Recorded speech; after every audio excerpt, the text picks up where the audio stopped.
So what's up, guys? Welcome back to the channel.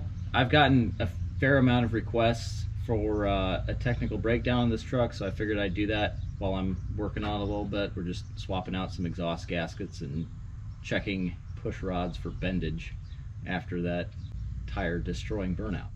All right, so basically the setup that I've got in here is a junkyard, or a Facebook Marketplace 5.3, I should say, with a Summit Stage 2 turbo cam. I forget the exact specs, but it's like 600 thousandths lift on the intake and like 575 on the exhaust. So it's not real crazy, but it's a pretty rowdy cam.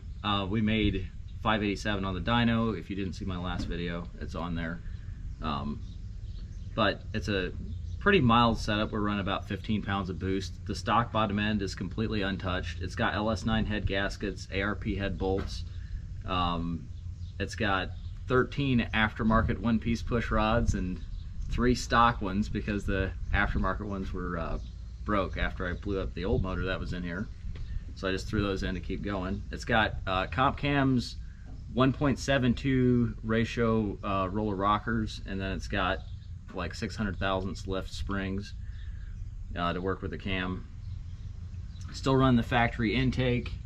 We're on pump 93. We've got 1000cc injectors from FIC. As far as fuel system, we're running dual Bosch 044 fuel pumps and a Corvette style returns, all 6AN line, non-PTFE, so I'm running on pump. I can only run on pump gas. And then tuning is this bad boy, Holley Terminator X, which, by the way, I highly recommend. It's super simple to hook up. It's probably, I think, one of the best engine management systems out there. It's set up to like add fuel and pull timing if you get real crazy on either one of those, or if it detects that the engine's getting really hot. So it's actually pretty hard to blow up a motor with the Terminator X. Not impossible, because I did it, so you can definitely do it. But so moving on over here to the turbo setup. This is an eBay hot side that I got. You can't really see a whole lot of it, but it's an eBay hot side. It uses the factory style manifold on this side, and then there's a cast iron or cast steel manifold on this side.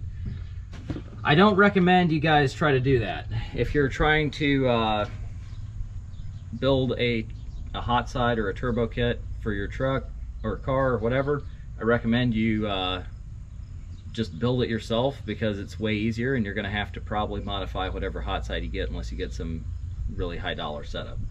So I had to add 2 wastegates on this, because the 46 millimeter that I put on it, which this wasn't the location that the wastegate was in, it was down on the crossover, but you can see the wastegate, first wastegate's right here, and that's a 46 millimeter, which I thought was going to be big enough, but it turned out I was having a lot of boost creep issues, so I had a 60 millimeter gate down the crossover, and that pretty much solved it. 2 giant wastegates will do the trick. So yeah, that's what I got going on there. This is a billet wheel 7875 turbo from eBay. It's probably the cheapest one you can get, because I checked. It was like 275 bucks shipped. So it's held up. I've been running it since the spring. It's held up. It's made 20, for a little bit it made 20 pounds of boost, but it's making 15 pounds right now and hanging on just fine.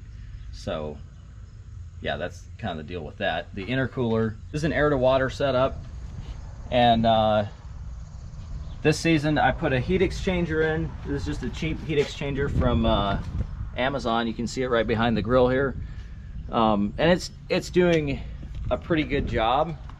It's not on 100-degree days, it still gets pretty warm, but usually on like an 80-degree day, I'll be out doing pulls, and if I don't like keep getting on it, you know, if I let it cool down a little bit, it won't get above about 160 to 170 on the intake temps. But the intercooler is kind of maxed out. I think the last time I had it at the track, we had ice in the ice box, which I'll show you here in a second, And at the end of the pull, I think I was at about 146, 150 degrees, and then after the pull it dropped right back down to 50. So probably if we want to push more boost or get a little more power out of this thing, we're probably going to have to either get a bigger intercooler or switch to water methanol injection. Either way, it's going to not be cheap. But the ice box is back here. It's just a cheap ammo can from TSC. I think it was like 20 bucks. But it's basically, if I can get it off here, it is watertight. So I just got some bulkhead fittings from Amazon and used some plumber's putty to seal it up. So here's my return. Way down in there, I don't know if you can see it, but way down in there is my supply. And then I've got my pump right here, which is just, it's wired to key on power. So every time the key's turned on, it automatically starts circulating, and it really doesn't, it barely pulls any voltage at all. It's like 2 or 3 amps, so it's not that big of a deal.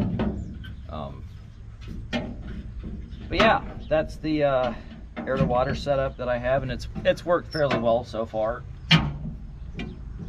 I definitely wouldn't want to do without it. I'm not sure that a air to air setup would be a whole lot better, because from what I've been talking to different guys and everything, what they've been telling me is a lot of times the air to air setups will make the intake temperature is about 100 degrees over ambient, and right now I'm only about probably 60 or 70 over ambient at the end of a pull if it's iced down. So still not too bad. I do want to get it more efficient. The whole idea of an air to water is to get your intake temps below ambient air temperature. So that's kind of the goal with this setup. So I don't know if I'll have to switch to dry ice or get a bigger air to water intercooler or what, but we'll have to do something different, especially if we go with a little bit bigger motor next season. But yeah, that's pretty much it. It's pretty straightforward. It's pretty easy. It just takes a lot of time to work out all the bugs and get everything figured out. So that's kind of the engine setup. And then for a transmission, I'm running just a kind of a factory rebuilt 4L80 with the Transgo HD2 shift kit. And right now I'm running a single disc Circle D converter, but I'm going to be converting to a triple disc here real soon. And yeah, running a bigger transcooler with that as well. So that should help prolong the life of the transmission a little bit. And then I've got a custom drive shaft from Fort Wayne Clutch, and then the rear end is a built 10 volt. It's got like 33 spline Moser axles, C-flip eliminators. I think it's got Detroit True Track LSD and a 342 gear set from Summit, which actually it works pretty well. But if this was a different setup, I'd probably build the truck a little differently. The turbo takes a little bit long to light. If you're at the drag strip or whatever, it's not really wanting to light until I'm about 40, 50 foot out. And I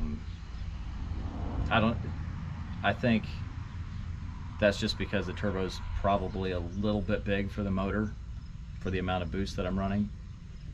But it's fully lit at about 4,000 RPM, and that's the triple disc that I'm putting in is a 3,400 RPM stall, so we should be able to stall up right around 3,000 pretty easily with that setup. So yeah, that's kind of the setup I've got. I've got just some cheap drag radials I found on Facebook Marketplace out back, and they're working fairly well. I probably should go with a little taller setup, but so far they've worked. So yeah. The other thing, this radiator is probably going to have to be changed. It's a dual pass, not sure the dimensions, but it's from Summit Racing. It's supposed to be rated for 600 horsepower, and I'm guessing that was probably crank horsepower because it's definitely not keeping up. I'm not running a thermostat, and it warms up pretty good. If I'm out on the highway doing pulls on a like 80 to 100 degree day, it gets up to 200 pretty quick. So I'll probably have to at some point get a bigger radiator. It's kind of working, but yeah, I probably should. Thermal management is a big thing if you're wanting to do like long burnouts and stuff, because everything wants to get really hot really quick. So yeah, that's kind of a breakdown of the truck. Been wanting to do it for a while and just haven't really gotten around to it. So yeah, if you have any questions or comments or whatever, just drop them below, and I'll see you next time.